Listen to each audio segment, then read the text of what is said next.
Hello guys and welcome your faces back to another vlog. Last time was pretty depressing. There was a lot of rot, there was a lot of negativity. There was things that were getting me down. There was a lot that wanted doing, but the welder's been and he's done an amazing job. He's still not finished. He's got the other side to do now. So I'm now gonna walk around and show you what he's done. So as before, what was rotten was this back bit here. He's done an excellent job.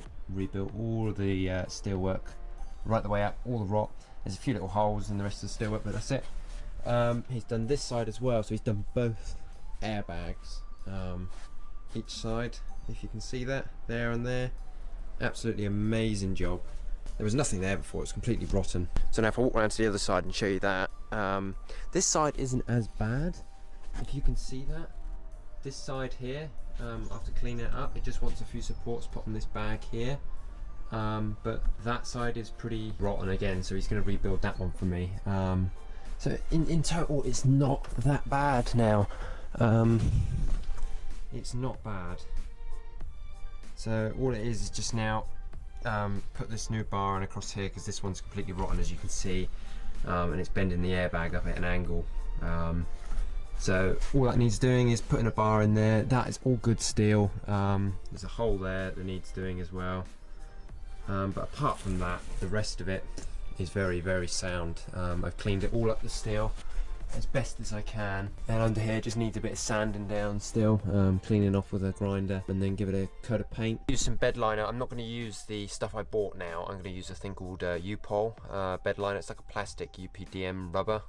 It's a lot better. It doesn't hold any moisture. And that's the thing with underseal. It's like a tar. It doesn't last forever. Nor does paint. But you want it to you don't want it to hold any moisture or anything resistant. You want it to run off instantly. So UPDM rubber that was good. It's a lot more dearer than underseal, but I'd rather do it right and not look at it again for another 10 years. So might as well do it correctly. Clean up all the steel up here. Clean up all that. And then just paint it. It'll look absolutely lovely once it's done. Okay, so now if I walk around to the front and we have a look what he's done inside, because if you remember, inside the front was rotten as well. He's done that bit. He's done this here.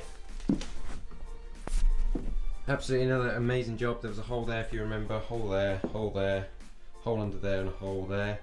And then we had a bit of steel going across here, an angle, well that way, it was that way. What I've got him to do is put them in this way, because then I can put a door in here so I can get to this in the future, like a floor hatch. So that looks nice and tidy now. The rest of the steel, he says, is sound. There's nothing really majorly wrong.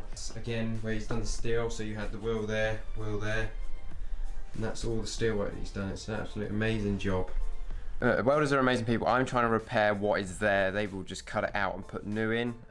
Yes, it's money, but you know, it adds money to the vehicle in the end. You know, instead of it being rotten and listing every time you start it up, it's easier to cut the material out than it is to put crap on top of crap. So that's what he's done. He's just cut it out everywhere till it's good. You can see the new to the old, like there, for example. So today's video, I'm just going to be generally tidying up, cleaning up the back bit, taking off all this rubber on the floor down here, and then once I've done that, then it can be sprayed up. Like that can be it. It can be sprayed up and be done. So if you're enjoying these type of videos, comment, like, subscribe, and I shall try and reply to as many comments as possible, and I shall see you in the video.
Okay, so where the stairs were, you see me doing in a couple videos ago, you see me actually doing that. That was a couple months back now. But what I did was I kind of left a lot of rot in. So as that was the last thing that is rotten on the coach, I've now done it myself. I've just tack welded it in ready for the welder. So what I've done is ripped out from here down, put it back across, put in some extra struts across there and across there.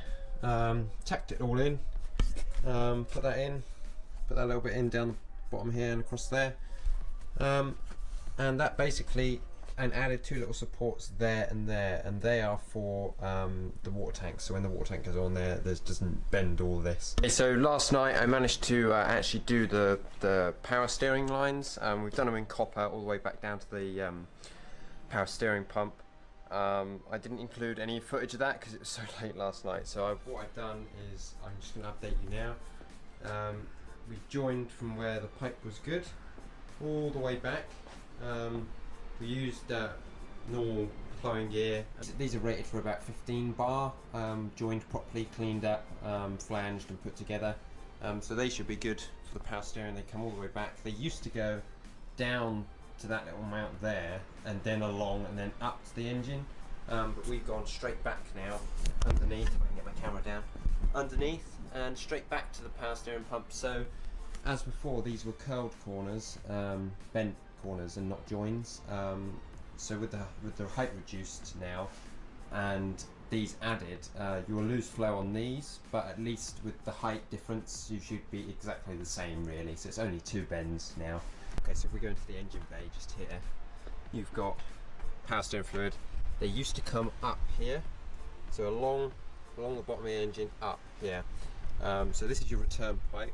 This now goes this way instead of down, and the other one that used to come along as well, instead of going down, it now goes up to that and along, up and along, if you can see that, up to the joint and along. So that just saves it dropping down, going along, all the way along, then up again. I don't understand why they did that. So this should work. Most of the fluids on the floor from last night. Awful, greasy, horrible job. But at least that's off my tick list now, so we're good. It's sunny, it makes a difference. Last night was absolutely horrendous wind-wise. I thought this was going to come off the blocks. You could hear it all night squeaking on its its airbags. You could hear the stops all night. Today we're going to clean up all the back area over here, just have a general tidy up.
So now the back has been all sprayed up. Well, not all of the back, but most of the back has been sprayed up. Cleaned it all down.